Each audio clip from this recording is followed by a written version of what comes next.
ગુજરાતનો આવાજ।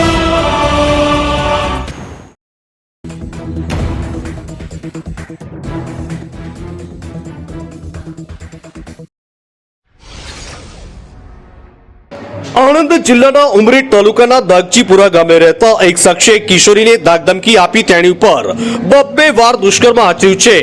આ બનાવ અંગે બાલેજ પોલીસે ગુનો નોંધીને તપાસ હાથ ધરી છે।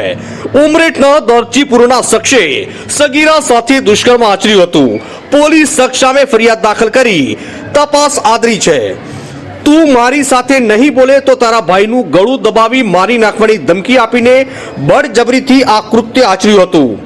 આણંદ જિલ્લાના ઉમરેઠ તાલુકાના દાગજીપુરા ખાતે રહેતા રાજુભાઈ કાંજીભાઈ ઠાકોરે ગત માર્ચ 2022માં 15 વર્ષીય એક કિશોરીને રસ્તામાં ઊભી રાખી તું મારી જોડે નહીં બોલે તો તારા ભાઈનું ગળું દબાવી મારી નાખીશ તેવી ધમકી આપી હતી। ત્યારબાદ જુલાઈ માસમાં સગીરાએ ખેતરમાં બોલાવી શારીરિક છેડછાડ કરી બળજબરીપૂર્વક દુષ્કર્મ ગુજાર્યું હતું। બાદમાં જૂન તથા ઓગસ્ટ માસમાં સગીરાને તારે મારી સાથે સંબંધ રાખવો પડશે, સંબંધ નહીં રાખે તો તારા ભાઈને જાનથી મારી નાખીશ તેવી ધમકી આપી હતી।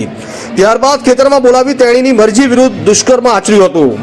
આ ઘટનાની હેપતાઈ ગયેલા કિશોરીએ પરિવારજનોને આ અંગે જાણ કરતા પરિવારજનો ચોંકી ગયા હતા અને આ અંગે બાલેજ પોલીસ મથકે ફરિયાદ નોંધાતા પોલીસે રાજુભાઈ કનુભાઈ ઠાકોર વિરુદ્ધ ગુનો નોંધી કાર્યવાહી હાથ ધરી છે। આણંદથી બસર ચિસ્તીનો રિપોર્ટ।